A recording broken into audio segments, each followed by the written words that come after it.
buenas noches amigos y bienvenidos a una edición más de Enfoque.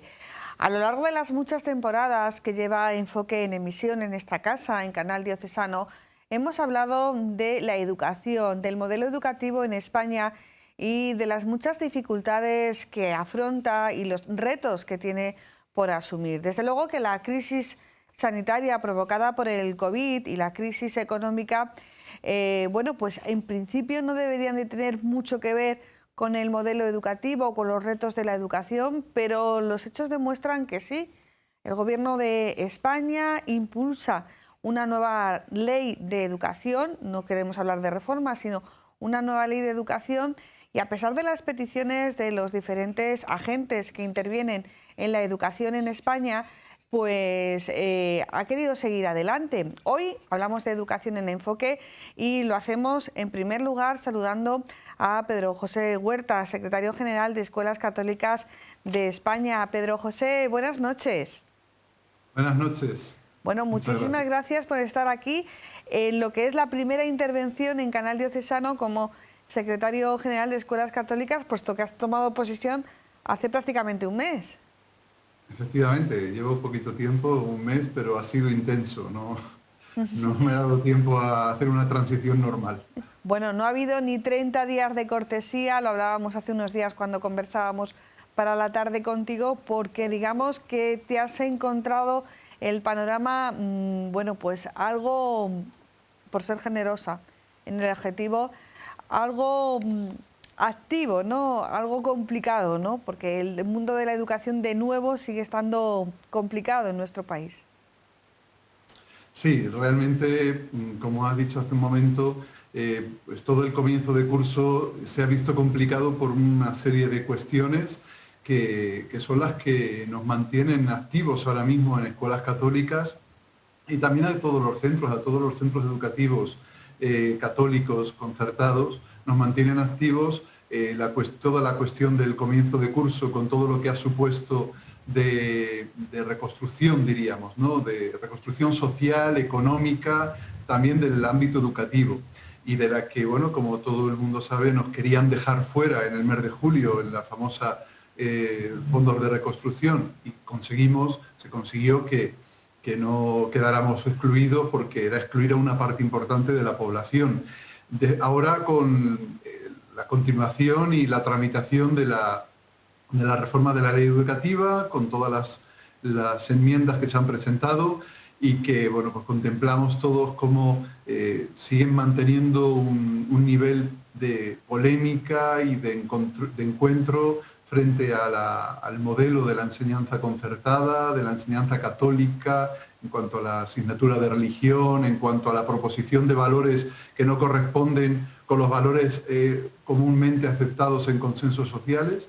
Y ahora, últimamente, en esta última semana, pues también con esta última intervención que propone quitar la exención del IVA, eliminar la exención del IVA para los colegios privados, en los que lógicamente entran también los colegios concertados en un ámbito distinto, no en el concertado, pero que todo esto pues va suponiendo una permanente asfixia y amenaza a este modelo educativo que lo único que pretendemos es seguir contribuyendo a mejorar la educación en España, no a polemizar todo nos ha venido en el mismo mes de septiembre, diríamos. Efectivamente, son muchos frentes los que tiene abierto la educación concertada en nuestro país, pero yo creo que podríamos todo definirlo o sustanciarlo en un ánimo por parte del gobierno constituido ahora, pero ha sido una constante en el tiempo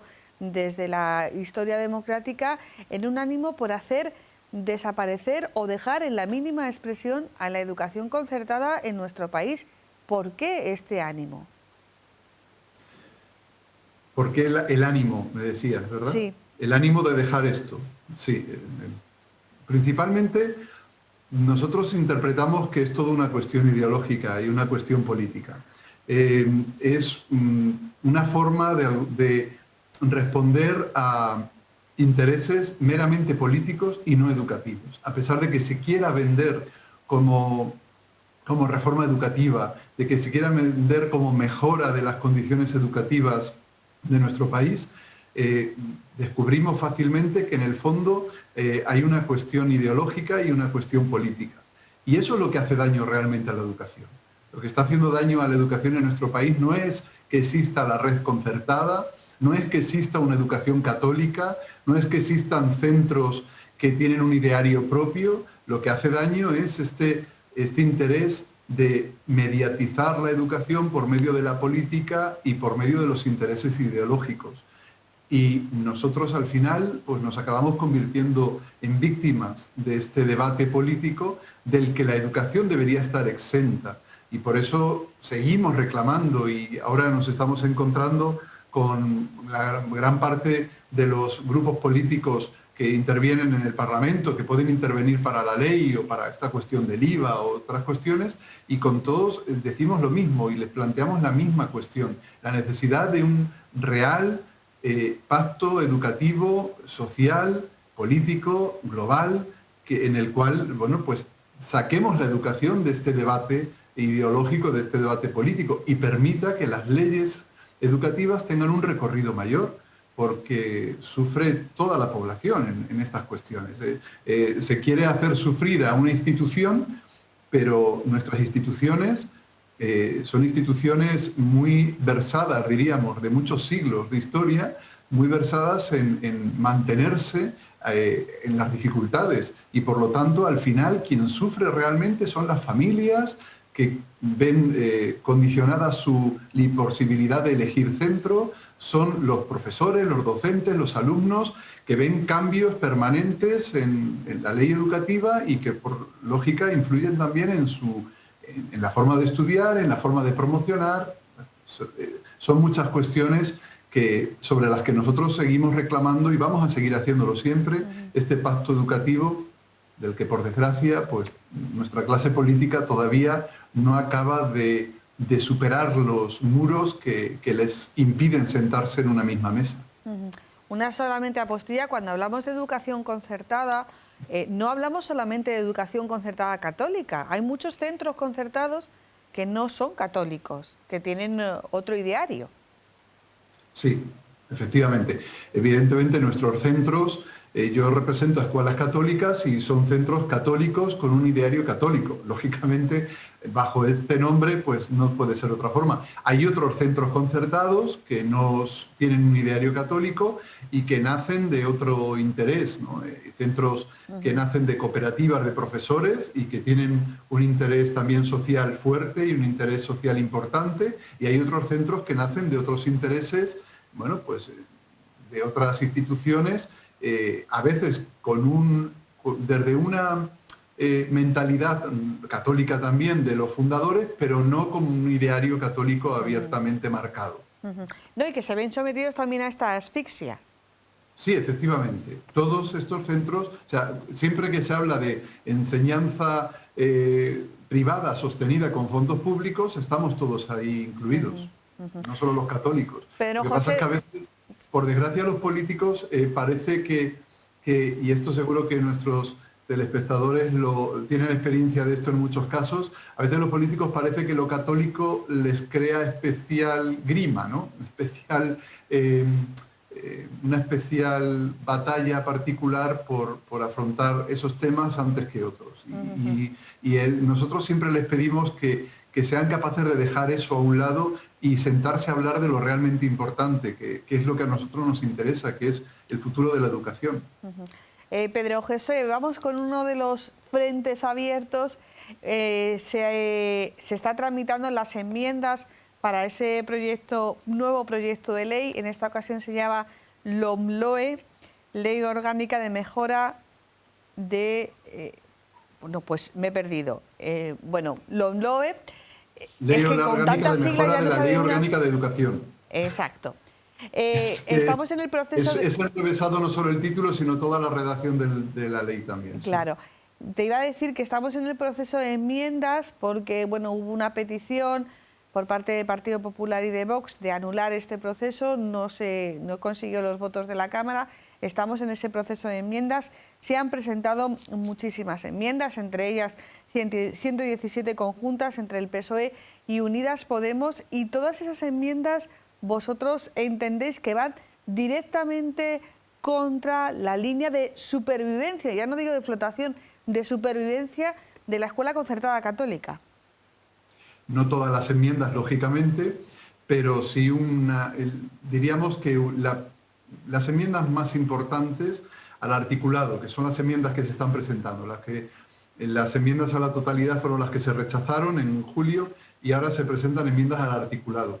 Claro, en primer lugar, nosotros consideramos que es necesaria una modificación de la ley, pero no esta modificación de la ley. Porque esta modificación de la ley, en lugar de afrontar los problemas de la educación, los problemas de la financiación de la educación, los problemas de la formación del profesorado, pues se presenta como en sus líneas más importantes, como una ley contra un modelo educativo que es el modelo que tenemos en España y que no es único de España, es un modelo global también de otros países europeos, de muchos países europeos, de la gran parte de los países europeos. Y por lo tanto son tanto artículos de la ley como enmiendas que, como has dicho, van a la línea de flotación, diríamos, del sistema educativo, entre ellos el sistema educativo que permite la red complementaria, red pública y red concertada, pretendiendo prácticamente asfixiar la red concertada de forma que solo quede la red pública, a la que se la quiere definir en una de las enmiendas que presenta conjuntamente PSOE y Unidas Podemos, se la define, o se la quiere definir como el eje vertebrador de la educación.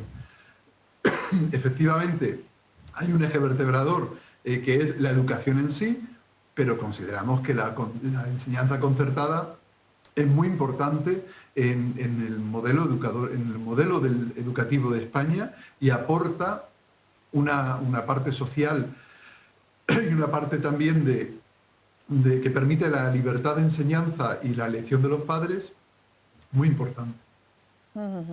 En algunas de esas enmiendas que se están tramitando en estos momentos en el Congreso de los Diputados, vosotros, como venís reiterando desde hace tiempo, decís que se atacan algunas libertades, algunos derechos fundamentales de los padres que están recogidos en la Constitución española. O sea, que estamos hablando de una entidad en las enmiendas que va contra nuestra ley fundamental.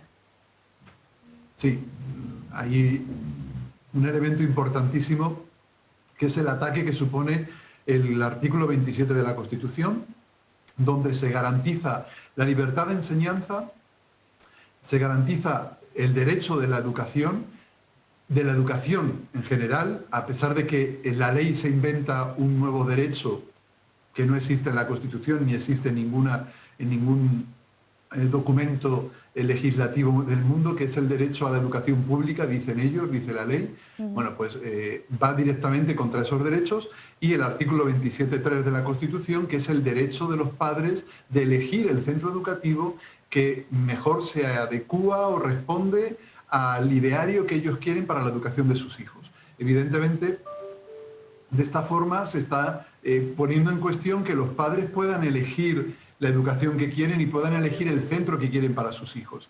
Y eso se ve, por ejemplo, en algunos artículos de la ley, 84-87, cuando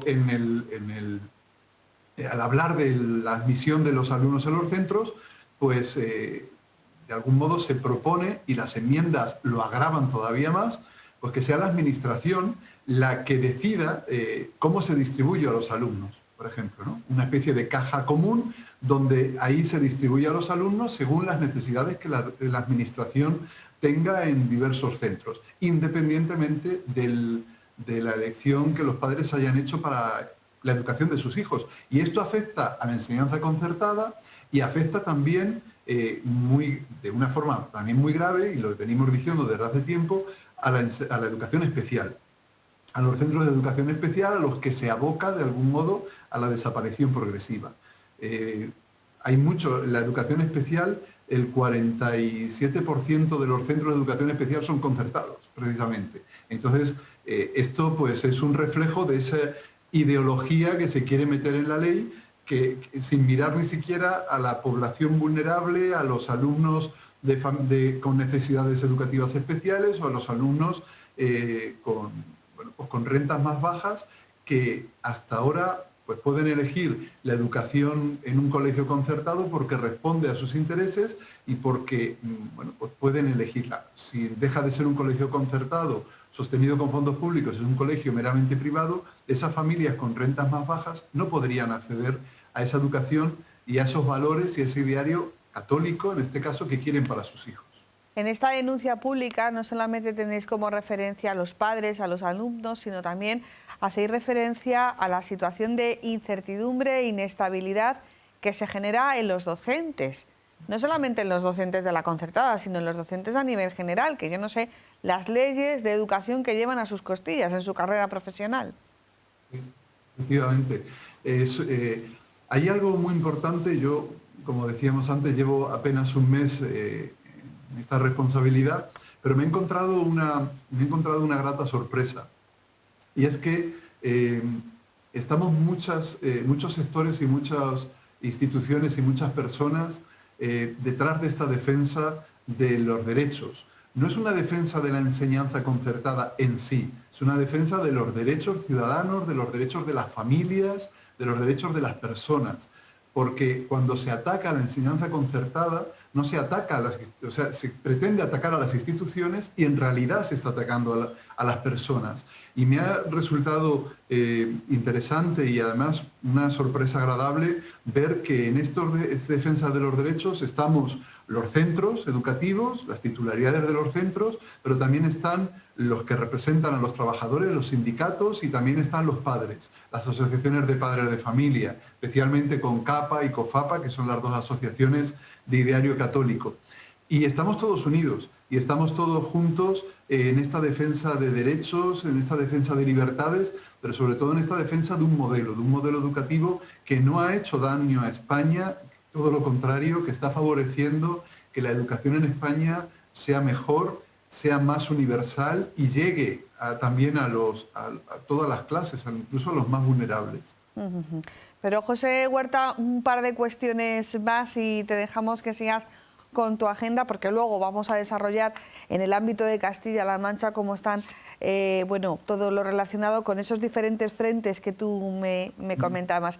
Antes del verano, lo decía al principio en la presentación, se insistió por todos los pilares del mundo educativo en España en paralizar este proceso de nueva ley, si no se podía paralizar, tampoco apresurar los trámites demasiado, porque sí que se veía una cierta intención por parte del Gobierno de España en tramitar demasiado rápido esta ley. Eso no se ha podido hacer. Cuando todo el mundo está de acuerdo en algo, en este país que es difícil que nos pongamos de acuerdo en algo, y en esto de la educación nos ponemos de acuerdo, por algo será, ¿no? Claro, mira, es sobre todo porque yo creo que la ciudadanía, en su gran mayoría, considera que la educación tiene un valor social, un valor integrador y un valor de futuro. Y eso es lo que nos encontramos detrás de cada una de las manifestaciones de las personas de calle, ¿no?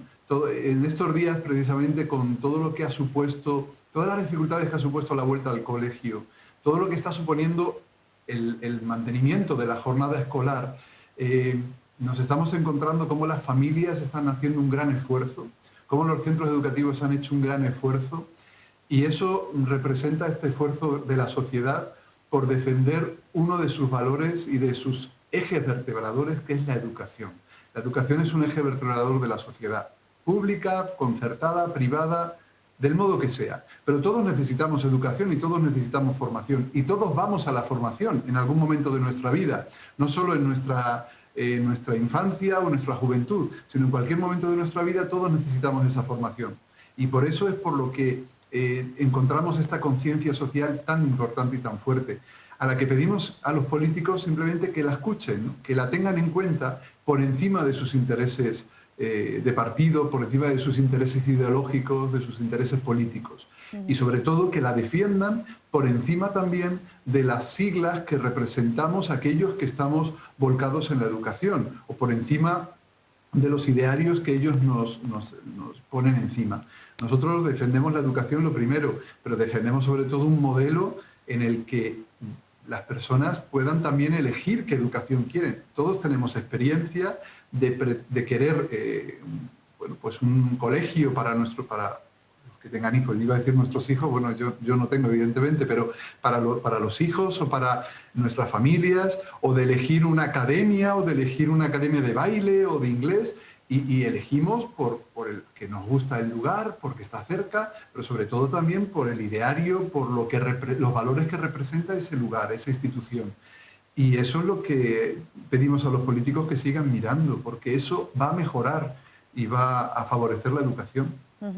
Una última cuestión, en esta nota que lanzabais la pasada semana, con el título "La concertada declara su hartazgo y dice basta", señalabais que bueno, estabais planteando la posibilidad de movilizaciones. Estamos como estamos, con una crisis sanitaria por COVID, con confinamientos perimetrados en diferentes localidades de España. ¿Cómo os planteáis esas movilizaciones? Si la pandemia nos ha dejado algo, creo que nos ha dejado muchas cosas y todos somos conscientes de que hemos aprendido o reaprendido muchas cosas. Nos ha dejado mucha creatividad y con creatividad es con lo que estamos planificando esto. Evidentemente no pueden ser movilizaciones al estilo que estamos acostumbrados a ver en otros ámbitos o en otros momentos, pero estamos pensando otro tipo de movilizaciones. La primera movilización es hacerlo llegar a la opinión pública estos temas y sacarlo al debate público. Esto no puede quedar solo en un debate parlamentario, en un debate de la clase política. Debe ser un debate público porque nos afecta a todos, incluida también a los padres que tienen a sus hijos en la red pública. También les afecta porque de algún modo, bueno, pues también limita su libertad de elección. En segundo lugar, pues usando también las redes sociales, usando los medios tecnológicos a nuestro alcance y al alcance de todos, porque también durante el confinamiento hemos comprobado cómo podemos llegar a través de esos medios tecnológicos a nuestros familiares, a las personas cercanas que no hemos podido tener a nuestro lado. Y bueno, pues estamos explorando estas vías y otras nuevas desde esa creatividad. Lo que sí deseamos es que bueno, pues todas las personas que quieren defender ese derecho a la educación y el derecho sobre todo a elegir, esos padres de familia, abuelos también, personas aunque no sean padres de familia, pero que quieren serlo y que quieren tener ese derecho, pues se unan a toda esta reclamación, que sabemos que no nace ni viene en el mejor momento, porque las familias ahora mismo están preocupadas en otra cosa, especialmente en educación. Están preocupadas en que las clases vayan bien, en que los colegios sean lugares y espacios seguros, y por eso hemos dicho tantas veces que no es el mejor momento para tramitar una ley sobre educación, porque todos los que estamos en educación, incluida la familia, los profesores, los alumnos, estamos en otra cosa, que para nosotros es lo más importante ahora mismo, que es la seguridad de los niños, la seguridad de los centros, de los maestros, de los profesores. En eso estamos. Bueno, pues pedimos que sin dejar eso a un lado, todos tengan tiempo también para poder manifestarse, reclamar, exigir sus derechos. Ahí pedimos esa colaboración y ayuda de todas las personas que nos escuchan y que nos oyen y que, bueno, pues que están preocupados por esta situación. Bueno, pues lo dejamos aquí. Pedro José Huerta, secretario general de Escuelas Católicas. Habrá ocasión seguro para que otro día visites esta casa y participes en ese diálogo abierto con el que ahora seguimos aquí en Enfoque. Buenas noches. Buenas noches, muchas gracias. Bueno, pues después de conversar con Pedro José Huerta vamos a dar paso a nuestros invitados. Don Ángel Camuña, secretario de Escuelas Católicas en Castilla-La Mancha, buenas noches. Buenas noches. Bueno, y enhorabuena porque yo creo que es la primera vez que viene desde que fue nombrado vicario para Asuntos Económicos de la Diócesis de Toledo. Sí. Bueno, aquí viene por el ámbito de la educación.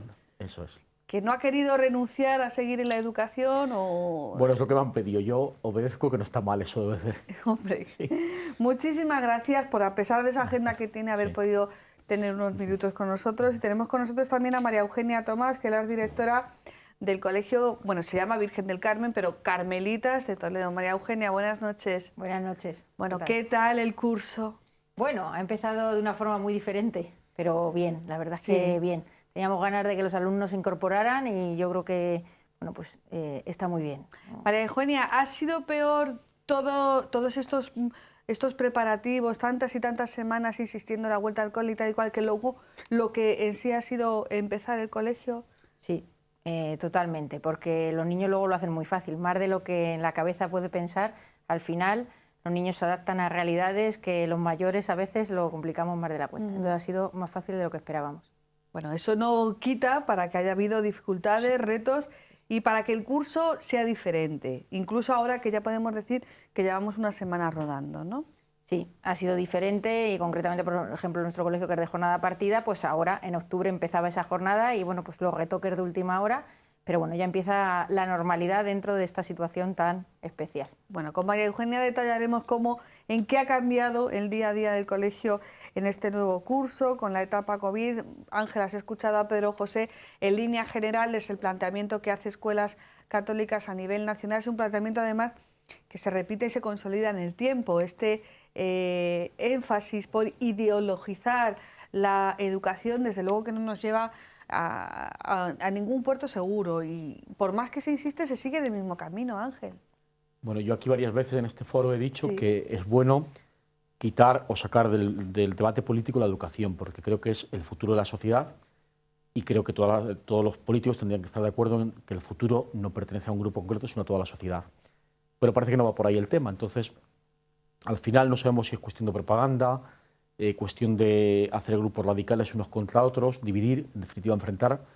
Y yo entiendo que el tema educativo tendría que ir menos por enfrentar y más por unir, porque al final construir el futuro de un pueblo, de una nación, supone unir voluntades para seguir caminando. Bueno, pero aún así parece que si vemos el desarrollo de estos últimos meses, pues hay mucho enfrentamiento y hay mucha... Esto es lo bueno, yo soy el que dirige y el que sé lo que está bien, y todo lo que no sea lo que yo pienso, pues es algo malo, es algo rancio, algo del pasado. Y esa idea parece que predomina en un sector que actualmente está muy metido dentro de nuestro gobierno. Pero como bien nos decía Pedro José, otra vez, porque ha pasado también con otros procesos de negociación de leyes educativas, prácticamente la mayoría de los pilares que conforman una comunidad educativa, docentes, padres, entidades promotoras, estaban de acuerdo en pararlo, o si no paralizar de todo, digamos que tramitar a un ritmo un poquito más sosegado. Y me acuerdo que, me parece que en junio estuvimos aquí en un mismo enfoque y decíais, no, esto va muy deprisa, hombre, se ha ralentizado un tanto en cuanto, no ha entrado en vigor para este curso de septiembre, pero ¿por qué tanta prisa, Ángel? Yo creo que porque no deja de ser un proyecto ideológico. En definitiva, todos hablan de leyes de consenso, de leyes de la mayoría, pero es una mayoría interesada, es decir, lo que a mí me interesa. Yo creo que un consenso implica escuchar a la mayoría, pero no olvidar a las minorías, o quienes no piensan igual, e entre todos buscar el bien común. Entonces, a veces percibes que, no voy a negar que se busque el bien común, pero percibes que se interpreta el bien común como lo que yo pienso y me olvido de los demás,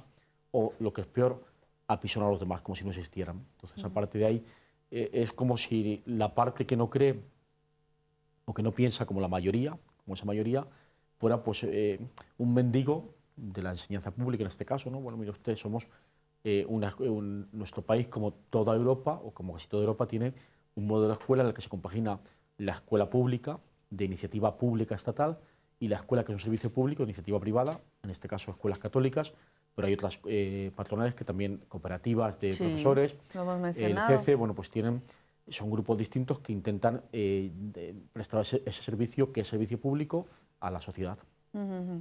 Bueno, hablabas tú de esa ideologización en el debate político, en el debate en el Congreso de los Diputados. Se habla, yo creo que en demasiadas ocasiones, de la educación, o por lo menos en los términos en los que se habla, y coincidiendo con la comisión que se constituyó para negociar los fondos del COVID, la comisión de restauración, de reconstrucción, perdón, hubo una intervención que se hizo casi viral, como dicen los modernos, de una diputada que siempre está en minoría, que es Ana Oramas, una diputada de Coalición Canaria, una diputada, por tanto, que representa los intereses de la Comunidad Autónoma de Canarias, pero como ocurre, y no es la primera vez en el caso de esta diputada, habló en nombre de muchos. Vamos a escuchar esa intervención. Lo hacen. Y lo más importante, empiezan a vender una historia de los centros concertados que no pueden tener las inversiones de tal, sin tener ni idea de lo que es la educación privada, dónde van las élites y lo que son los centros concertados. Yo he sido alcaldesa de La Laguna y he estado en las 3.000 viviendas de Sevilla. Y allí están los salesianos, con el programa Don Bosco. Esos son élites, formando a los menas. Y en barrios pobres, o el Hogar Escuela en Santa Cruz, o el Colegio Cisneros en La Cuesta, en mi municipio de La Laguna, en uno de los barrios con mayor demanda social. ¿De qué están hablando? ¿De qué están hablando? De dejar a entidades, unas religiosas y otras privadas, como el Colegio Cisneros, en el barrio de La Cuesta, o Don Bosco, en toda España, en África, trabajando con la integración de los menores inmigrantes. ¿Esos son élites? Yo creo que lo que tienen que hacer es visitarlos. Por eso, en este grupo de trabajo, esta diputada no lo va a apoyar. No va a impedir que se apruebe, pero espera que en el Pleno se reconozca cuál es la realidad de este país y salgan de los ministerios y salgan de las presidencias y salgan de los mítines y se planteen y se pateen los barrios de este país donde la concertada está haciendo una labor social del demonio. Muchas gracias, señor presidente. Bueno, poca réplica a Ana Oramas, ¿verdad? Está muy bien dicho. Me parece que es muy oportuno caer en la cuenta, ella lo dice, ¿no?, distinguir y saber lo que es realmente, cuál es la tarea de nuestra escuela, especialmente la escuela católica, pero la escuela concertada en general, que presta un servicio, es decir, que no somos gente que busque la élite, tampoco intentamos adoctrinar a nadie, no tenemos derecho de poder elegir alumnos, como a veces se dice, ¿no? Es que son mentiras que se van extendiendo, se hacen realidad, y lo que hacemos es hacer un trabajo, muchas veces con muchas dificultades, incluso dificultades económicas, pues porque al final los fondos no nos llegan para el día a día, y lo hacemos por servicio a la sociedad, es decir, lo que creemos en la sociedad, creemos en los chavales que están en nuestros colegios y creemos en las familias e intentamos ofrecerles un buen servicio conforme a la legislación vigente y conforme también a nuestro ideal, nuestro carácter propio, en el cual intentamos llevar el Evangelio, la presencia del Evangelio en la escuela. Entonces, bueno, pero ahí aparece esa idea que se va extendiendo, que somos la élite, que somos ricos, que nuestros colegios son un negocio. Bueno, pues nuestras cuentas son públicas, se pueden ver y se puede ver que hay poco negocio en ello, pero bueno, se mantiene y ahí está. Es una idea consolidada en el tiempo y arraigada. Decía del refrán que una mentira repetida 1000 veces, que en Carmelitas va la élite, María Eugenia. Pues yo creo que no la conozco mucho, la verdad. Pero tu cole sí que la conoces, ¿no? Tu cole sí que lo conoces. Sí, no, la verdad es que no. Nosotros, mira, que es un centro de 1000 alumnos y élite poca. Es más, hay muchos alumnos, por ejemplo, en el nuestro, que es conocido por necesidades educativas especiales y además acumulada, ¿no? Y bueno, hemos tenido que hacer hace poquito además reforma y no hemos tenido ayuda económica de ningún tipo. Y al final es con voluntarios, haciendo muchísimas horas extras de voluntariado para que salga al final pues todo. Entonces, justamente se trabaja incluso, no diría más, pero a lo mejor sí hay que decirlo, ¿no? Y los padres cuando asisten a estos debates sobre la concertada, que bueno, que son periódicos y crónicos y además que si los analizáramos siempre coinciden con un clima político determinado, o sea, no surgen de la noche a la mañana. ¿Los padres qué dicen? Porque yo creo que es un elemento que pocas veces se tiene en cuenta en el debate. Pues yo creo que también estamos acostumbrados a oírlo tanto, está totalmente en el día a día, que muchas veces ya los padres ni reaccionan. Es más, nosotros pues ahora mismo pues toda la campaña que hace Escuelas Católicas de Basta o Basta Ya y demás, sí. Los padres por lo menos en nuestro centro ya están tan acostumbrados que no se meten tanto en el debate. Ya yo creo que también la gente se cansa de escucharlo y un poco pues pasa del tema. Es decir, no se movilizan en cuanto a ese tema, sino que... Bueno, pero eso yo no sé si es bueno o malo. Si se cansan porque saben que, bueno, que esto es periódico, que va surgiendo cada X tiempo y que luego al final todo se queda más o menos en nada, o se cansan, abandonan la batalla y se puede aprovechar. Yo no sé, Ángel, hay que tener a la gente... Yo no creo que haya que tener a la gente constantemente con una pancarta en Zocodover. No. Pero entiendo que sí que hemos de mantener viva la tensión porque en definitiva afecta a un derecho fundamental. Y si el derecho fundamental empezamos a poner un poco de sordina, que no se escuche, que canse a la gente todo el tema de, bueno, el derecho a la concertada, bueno, al final se va olvidando y nos quitan el derecho fundamental. Entonces creo que me parece que es importante mantener viva la llama, no apagar la llama, y la llama que defiende los derechos de las personas. Es decir, me parece que por ahí tenemos que caminar, no creo que sea algo de intentar imponer. Y bueno, los padres están cansados de tanto de que se maneje político, pero en el fondo también creo que ellos, si hubiera un ataque directo, que hubieran peligrar los puestos de escolarización de sus hijos, también habría cierta rebeldía, porque lo observamos, por ejemplo, cuando cada año nos piden entrar en un centro educativo y no pueden entrar porque le faltan plazas, pues lo defienden porque claro, es el bien de sus hijos y creen en ello. Entonces, aparte está ahí. Constatas, ¿no, María Eugenia? Sí, ahí iba a decir, justo cuando el proceso de admisiones es cuando, bueno, pues la base que va a entrar y tiene que entrar, ahí sí se nota esa tensión más, ¿no? Pero yo creo que es eso, que si verdaderamente hubiera un ataque frontal y vieran, ahí ya sería otra cosa, porque ahora están como lo del... Sí, lobo, bueno, que, tampoco lo estamos en un momento para grandes movilizaciones, o como decía Pedro José, las movilizaciones tal y como las entendíamos antes del COVID. El COVID ha marcado un antes y un después. No hemos llegado al después, estamos en el durante. Y vamos a hablar precisamente de cómo ha afectado la irrupción del COVID en nuestras vidas al ámbito del colegio. Esas declaraciones de Ana Orama se hacían en la Comisión de Reconstrucción, donde se estaba hablando de dineros. Se estaba hablando del dinero que podía o no podía ir a la educación y particularmente a la educación concertada. Porque sí que había un acuerdo en que había que destinar dinero a la educación, fondos, los denominados fondos COVID a la educación, lo que provocaba el enfado de la diputada es que una parte de los grupos políticos, entre ellos el PSOE y sus socios de gobierno y de coalición, decían que para la pública sí, pero para la concertada no, como si esos niños no estuvieran aislados del COVID, ¿no, Ángel? Es que cuando lo ves negro sobre blanco en el papel, dices, pero bueno, esta majadería, ¿quién se le ha ocurrido, ¿no? Yo creo que en el fondo nace ese concepto ideológico, es decir, lo mío es bueno y lo demás no es bueno, entonces un poco nace de ahí el tema ese, entonces es donde en eso. Al final, ¿qué se ha hecho? Bueno, pues yo creo que cada autonomía, porque lo que hacía la comisión aquella de reconstrucción del COVID era dar un poco de orientaciones, buenas ideas para mejorar.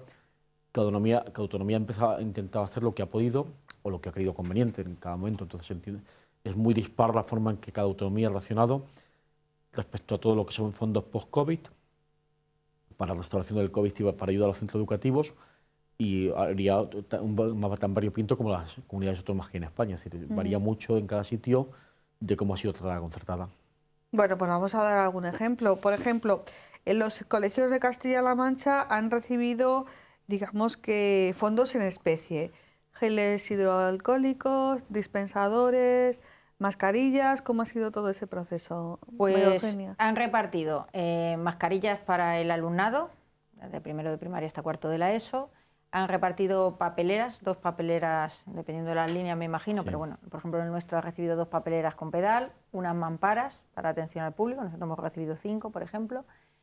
También han mandado mascarillas para el profesorado y el gel en los dispensadores, como bien decías. Es una partida única, lo único que quiero decir, no han dicho que ¿Con eso vayan a tiramos continuar. para todo el curso? Eso parece. Eso parece, ¿no? Bueno, las mascarillas también eran 2 por curso. Sí, dentro de los paquetes van preparados con 2 por alumno o 2 por profesor, y para todo el curso también. ¿Y qué más, Ángel? Bueno, pues qué más, también en la parte de ayuda monetaria, o de ayuda a esto, han distribuido a los alumnos que en las becas o en la ayuda de libros de texto tenían el nivel 1, un nivel de ayuda que le daban todos los libros, le han distribuido en primaria a veces que son tablet, y en secundaria ordenadores portátiles. Por si confinan o pues si fuera necesario, ese material lo han enviado a los colegios para que se pueda distribuir entre el alumnado. ¿Lo tenéis vosotros los colegios? Sí. Cuando haya que confinar... Si hubiera que confinar, luego cada centro verá cómo lo arbitra, es decir, no hay una norma de cómo se tiene que arbitrar, hay centros que han decidido, bueno, trabajamos con ellos en el aula, si hay que confinar será, y si no, pues se queda en el aula. Pero eso cada centro unos lo han dado directamente, porque como es una concesión dada al alumno, pues que el padre firme que es responsable de ese instrumento. También es cierto que si un colegio ha recibido muchos, tener muchos ordenadores, muchas tablas en un colegio, que sepa, es llamar la atención para que alguien vaya por ellos a deshora. Entonces bueno, mejor esté en casa. Madre mía, ¿no? es que hay que tener todos los elementos. Claro, esa parte está ahí. Claro, Madre evidentemente mía. esa parte está ahí, ¿no? Y solo eso, es decir, eso es todo lo que hemos recibido nosotros como ayuda para la instalación del COVID. Es decir, nuestra enseñanza no ha recibido ni ayuda para más tiempo de limpieza en el colegio. Sí, eso luego hablaremos. O sea, lo que hemos recibido. Pero, es por esto. ejemplo, se hablaba mucho de la contratación extraordinaria de profesores. Para la pública, obviamente, fondos de la Junta de Comunidades decide contratar extraordinariamente profesores. Se dice que se han agotado las bolsas de trabajo de profesores. ¿Ha habido fondos para la concertada para contratar profesores? En principio no, a principio de curso no hay ningún desdoble, salvo los que cada centro ha podido organizar por sí mismos, los centros que tenemos cierta autonomía. Bueno, pues como no había que entrar especialistas en primaria, alguna clase se ha podido desdoblar de esa manera, pero no ha habido ningún profe extraordinario dado la concertada. Tenemos generado una plaza porque en tal curso tienes 30 alumnos y el aula es pequeña, ese tipo de cosas no ha pasado. Lo hemos pedido y demandado constantemente, pero nos han dicho que no es posible, que no había medios ni recursos. Entonces, de momento no hay ningún ¿Se ha hecho en profesor. otras comunidades autónomas? Se ha hecho en varias comunidades autónomas. En varias comunidades autónomas se han dado ¿Cómo cuáles? distintos. Pues no, digo de memoria Sí. porque puede ser que me equivoque. Me parece que se ha dado en Valencia, se ha dado en Aragón, se ha dado en La Rioja, alguna más, pero eso es seguro. O sea, que ha habido fondos para que los colegios concertados, Exactamente. debidamente En Asturias, justificados... por ejemplo, también en Asturias, en Cantabria, debidamente justificados para poder desdoblar. A mí había profe de desdoble. ¿Vosotros habéis desdoblado? ¿Cómo lo habéis hecho, María Eugenia? Bueno, nosotros lo que hemos es cambiado de sitios. A veces alumnos, bueno, la verdad es que como el colegio estaba reformado hemos tenido suerte en nuestro caso y lo que hemos hecho es mover. Según la ratio que tuviéramos, que era alta, pues en los espacios más grandes los hemos metido los alumnos que, bueno, pues más ratio había en ese aula y bueno, pues cambio interno en el centro, pero no hemos podido desdoblar porque era inviable, no teníamos profesorado. ¿En otros coles se ha desdoblado? Solo en alguno que tenía aulas muy pequeñas y, por ejemplo, todos los colegios concertados tienen, sean de 1, 2, 3, 4 líneas, una persona para atención a niños con necesidades educativas especiales. Sí. A lo mejor hay un colegio de línea 1 que tiene esa persona y no tiene muchos niños. Bueno, pues a lo mejor los niños necesitan 2 horas, 3 de atención, pues a esa persona se ha dedicado para ese desdoble. O sea, se busca la fórmula, se ha intentado bastante, yo creo que se ha pensado mucho, hay mucha originalidad por parte de los profesorados y de los equipos directivos para que el inicio de curso fuera bueno, fuera un inicio de curso seguro para los padres y para los alumnos y profesores. Y la realidad está demostrando que era necesario volver al colegio. Decía al principio María Eugenia que los niños se adaptan y yo creo que era fundamental volver al colegio. Sabíamos que algún niño pues, iba a tener el virus, algún adulto, lógicamente, pues porque está en la sociedad. Y no porque el colegio engendre virus, sino porque la gente va al colegio con el virus y lo contagia. Claro, Igual que si yo monto el autobús y lo llevo, pues a los demás no es que esté en el autobús, si lo llevo yo. Esa parte estaba ahí, pero creo que está siendo un principio de curso después del estrés inicial mucho más normal de lo que se pensaba, a pesar de que todos tenemos que ir con la mascarilla en clase y estas cosas, pero... Hombre, yo creo que también es verdad, no sé hasta qué punto el exceso de información durante semanas y semanas, vale que había una preocupación en la sociedad, vale que quizás los políticos han hincado el diente en esto y mientras hincan el diente en esto, pues a lo mejor no estaban en otras cosas. Pero yo creo que al final la normalidad, la cotidianidad se ha impuesto, ¿verdad?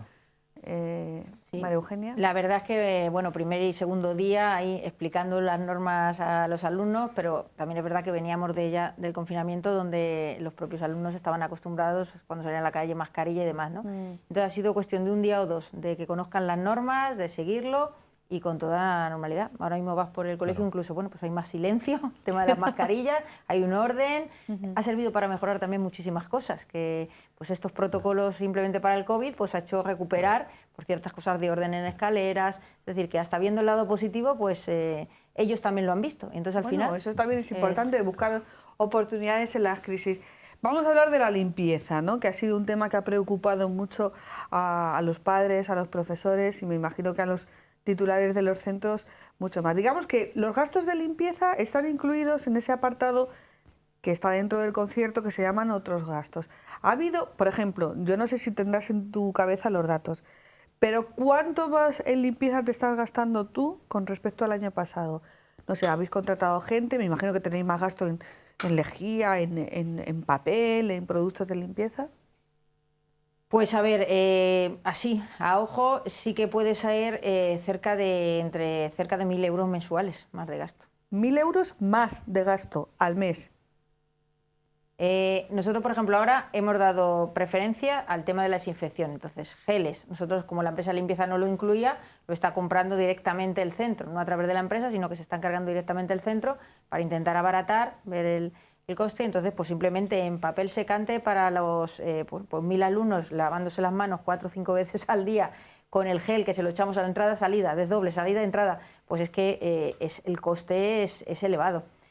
Si fueran en un colegio pequeño, pues nosotros es que estamos hablando de un colegio de unos 1.000 alumnos. 1.000 alumnos.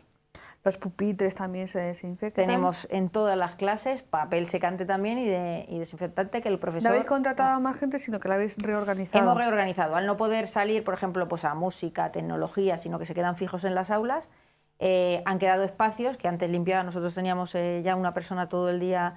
al tener guardería también que hacía desinfección, pues lo que hemos hecho es reorganizar el personal, porque para personal ya sí que no podíamos económicamente. Entonces, reorganizando internamente, pues hemos conseguido, salvo lo que era extraordinario de material de limpieza, el poder, pues, refuerzo de barandillas, refuerzo de pomos, desinfección de puertas, las escaleras al estar sectorizados, pues cada uno por el sitio van limpiando, y profesores limpiando a todas horas, niños que cambian, niños que no cambian. Bueno, nos hemos convertido en limpiadores todos. Sí, todos a limpiar, todos claro. Me imagino que en el resto de los colegios igual, ¿no? Efectivamente. Donde se podía a lo mejor contratar, pero... No, contrataciones se han hecho muy pocas. Algún colegio se ha puesto algo más de refuerzo porque veía que era necesario, pero casi ningún colegio lo ha podido poner porque no tenemos fondos ni medios. Eso te iba a decir. ¿Hay una tasa COVID, por ejemplo, para el incremento en estos productos de limpieza? De hecho, nosotros hemos demandado varias veces a la consejería que se tenga en cuenta esta situación, porque es verdad que nos enviaron la primera partida con los geles, las mascarillas, pero pensamos y dijimos, bueno, los geles se duran un mes, 15 días, cuando acabe eso, ¿qué? Bueno, pues al final dijeron que a partida única y extraordinaria y que lo demás depende de nuestro presupuesto, que son esos exiguos otros gastos que ya la administración propia reconoce en la ley, en la LOE, que en esa parte sigue vigente, reconoce que hay un déficit. Sí. Y hay, o sea que desde entonces la LOE fue del 2007 Eso sí que es un 2000, déficit histórico. Entonces el 2006 es un déficit histórico, el cual tendríamos que hacer también memoria histórica de ello, ¿no? Sí. Para recordar. Pues está ahí presente. ¿Y qué han hecho los centros educativos? Bueno, mucho ingenio. Primero, hemos descubierto que la educación incluye también una parte que es la higiene personal y la higiene de tu puesto de escolar, ¿no? Entonces, bueno, pues educar al niño que a lo mejor si es un aula, porque a veces es necesario hacer un desdoble, sobre todo en secundaria, porque unos tienen física y química y otros tienen cultura clásica. Pues una de doble, pues que el niño que entra en ese aula, cuando sale, limpia su puesto bueno, se tiene ahí preparado en la mesa el líquido de desinfectante y el papel secante. Bueno, pues los niños lo hacen. De hecho, algún niño que no seca bien el sitio, después llega el siguiente y se mancha de lejía, claro, y tenemos el problema. La relación, bueno, pues eso está ahí presente, bueno, pero yo creo que en el fondo lo que sí que hemos reclamado y seguimos reclamando es que se nos trate de forma igual, que es lo que decíamos. Y bueno, queremos que al final, si para todos se incrementa, también se incremente para nosotros ese refuerzo de limpieza que creemos que es necesario. También yo entiendo que los colegios siempre se han desinfectado y se han limpiado habitualmente bien. Sí. ¿Qué pasa? Pues que a lo mejor no había tanta preocupación por los pomos de las puertas, la barandilla de las escaleras. Ahora hay que pasar varias veces por el servicio. Bueno, pues los servicios limpiaban 2 veces al día, a lo mejor hay que limpiar los 4. Bueno, pues esa parte la que se va haciendo un poco más y ahí estamos en la medida posible, sobreviviendo. Se prometieron cámaras también para, por si acaso, cuando has dicho lo de las tablets y los ordenadores para los más pequeños, ¿han llegado las cámaras? Las cámaras para los desdobles, tengo noticia que hoy a un centro educativo le han llegado, que tiene desdobles a partir de tercero de ESO. Hoy les han llamado, no para todos los cursos, pero sí para los bachilleratos. Va solo para los bachilleratos. Sí, para bachillerato. Bueno, escucha, lo que llega hay que decirlo. Hay que recibirlo bien y agradecerlos esa parte. Ya está. Nos queda ya muy poquito tiempo en este enfoque a 2 partes con Pedro José Huerta. Ya le he dicho, bueno, lo has escuchado, ¿no? Que a ver si el próximo puede ser aquí en Él quiere venir a visitar nuestra sede y conocer Toledo. Claro, ya dicho. A ver si puede ser. ¿Cuál es la perspectiva? ¿Cuál es el mensaje? Me acuerdo que en junio hacíamos ese enfoque con José David Sánchez de Ató y decía, bueno, vamos a empezar el curso con tranquilidad, vamos a hacer lo mejor que podamos. ¿Cuál es el mensaje? Por un lado para padres, docentes, alumnos y por otro lado en ese ámbito general de decir, bueno, otra negociación más de una ley de educación. ¿Cuál es el mensaje, Ángel? Bueno, pues yo vería 2 cosas. La primera es un momento de esperanza. Volvemos a las clases después de 6 meses sin clase. Es una alegría volver a clase, entrar en el aula, ver a los niños, aunque tengamos las mascarillas y no podamos sonreír de forma habitual y estemos todo, decía María Eugenia, que hemos ganado en orden en las clases, pero también en un poco de la parte más viva, porque no se pueden mezclar. Pero para mí es un mensaje de esperanza, es decir, que la sociedad, los niños vuelvan a clase, es dar vida a la sociedad y es, creo que el primer síntoma de recuperar nuestra crisis grave que estamos viviendo. Crisis social, por todo el sufrimiento que ha acarreado, crisis económica. Bueno, pues yo creo que el colegio funcione con normalidad, la escuela funcione con normalidad, es algo de esperanza y es señal que estamos sembrando para el futuro y construimos. Esa es la parte. Lo de otra negociación más, bueno, pues ese mensaje quizás suena un poco cansino, pero creo que todos tenemos que tomar conciencia y defender aquello en lo que creemos. Es decir, me parece que los derechos tenemos que defenderlos, exigirlos y defenderlos porque son nuestros. No queremos enfrentarnos a nadie, no queremos confrontación con nadie, pero también queremos que lo que es nuestro nos pertenece, como el derecho a la educación, a la libre elección de los padres, al derecho de poder crear centros educativos, tener nuestro diario, poderlo defender donde sea necesario. Y hacerlo porque pensamos que lo que estamos aportando es un bien a la sociedad y, como decía un documento de escuelas católicas, me parece que es de Andalucía, porque muchas de nuestras instituciones educativas llevan educando y educando a gente pobre desde hace 300, 400 años y lo están haciendo por el bien de la sociedad. Entonces, bueno, estoy pensando en las Carmelitas, que tiene su origen en Santa Joaquina Pedruna, cuando ya comienza hace, no sé exactamente, 150 o 160 años, comienza su obra. 1826. Pues en el fondo ella comienza dos siglos ya, a punto de 2 siglos estamos. 2 siglos. Ella comienza su obra pues, y lo comienza entre la gente más pobre, más necesitada, y comienza porque entiende que es un bien y crea futuro. Bueno, pues queremos seguir creando futuro y para eso necesitamos que se nos deje trabajar con la libertad que hasta ahora se ha hecho. Sí, bueno, apuntados para el segundo centenario. Lo decía Pedro José también, o sea, queriendo hacer un mal a las instituciones o a las entidades, en este caso católicas, realmente las víctimas, en este caso, son los alumnos, son las familias, en definitiva la sociedad. Yo creo que hay que ser un poquito más largo de vista, ¿verdad, María Eugenia? Sí, totalmente. Yo creo que en este momento y más que nunca, de verdad que los alumnos necesitan ir al colegio, necesitan olvidarse un poquito de esta crisis que dice Ángel, que hay ahora mismo de crispación, y los lugares más seguros para ellos, ya no por el COVID, que también, sino de ver la vida de otra manera, olvidarse un poquito de la crispación política, es los colegios, ¿no? Entonces es un momento, yo creo que fundamental para tener las escuelas abiertas y esperanza de verdaderamente esto es un servicio y ese servicio ahora más que nunca es fundamental. Bueno, pues así vamos a terminar este tiempo. Ahora, como siempre, saben nuestros televidentes que tenemos nuestro vídeo final. Ángel, muchísimas gracias por haber venido hasta nuestra casa. Ya te tocará en tus otras facetas. Muchas gracias a vosotros por invitar. Y María Eugenia, buenas noches, muchísimas gracias. Y te iba a decir, te debemos una visita al colegio, pero quizás ahora no sea el mejor momento, pero bueno, sabemos que estáis trabajando y estáis haciendo una labor fundamental también en este tiempo. Y a todos ustedes les dejamos con nuestro vídeo final, nuestra reflexión final en torno a todo lo que está ocurriendo en torno a la educación y volvemos la semana que viene. Buenas noches. La demanda social es rechazada en la ley de educación y enaltecida en la de eutanasia. La diversidad es elogiada como fuente de derechos y negada en la educación diferenciada. La libertad es entronizada como derecho a decidir y negada en el derecho a enseñar y educar. Son palabras de Monseñor Luis Argüello, secretario general de la Conferencia Episcopal Española, quien una vez más pone el acento en lo esencial del debate en torno a la libertad de enseñanza y al derecho que asiste a los padres a la elección de centro. Desde hace demasiados años se viene reclamando un pacto educativo. Se ha convertido prácticamente en una mantra que campaña electoral tras campaña electoral se repite hasta la saciedad y de tanto repetirlo parece que se ha quedado en una expresión meramente estética. La educación lleva demasiado tiempo siendo arma arrojadiza entre las diferentes opciones políticas y en los últimos tiempos incluso son muchos los que atisban que se ha convertido también en moneda de cambio para satisfacer determinadas alianzas. No es buen panorama el que se dibuja sobre el horizonte para el sistema educativo, inmerso una vez más en un nuevo debate de formulación de una nueva ley educativa que se cimienta sobre la tierra quemada de otras tantas leyes aprobadas sucesivamente por los diferentes gobiernos.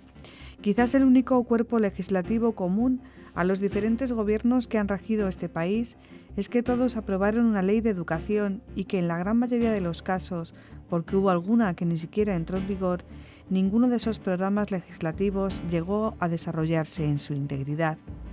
La nueva ley que se está debatiendo en el Congreso viene con todos los elementos comunes a las anteriores en cuanto a génesis y desarrollo ideológico, y en este caso concreto en una coyuntura marcada por la crisis sanitaria y económica del COVID. Una vez más, la gran mayoría de los agentes que conforman la comunidad educativa ha dicho que se parara su tramitación, que no se estaba en el momento más adecuado, y una vez más los impulsores de la misma han hecho oídos sordos y han decidido seguir adelante, aunque sea en solitario o arropados por una minoría que no refleja la amplitud social que requiere un tema del calado que merece el diseño de un modelo educativo para las generaciones venideras. Desde la escuela concertada, que agrupa diferentes entidades, no solo católicas, sino que reflejan otras realidades sociales de España, hacen un llamamiento al diálogo, al encuentro y al consenso para buscar caminos en los que converjan los diferentes intereses de todos los llamados a formar la comunidad educativa. Entidades promotoras, docentes, padres, alumnos, personal administrativo y de servicios, en definitiva, toda la sociedad debe estar implicada en este camino, en el que ya en demasiadas ocasiones y durante demasiado tiempo se han puesto demasiados obstáculos.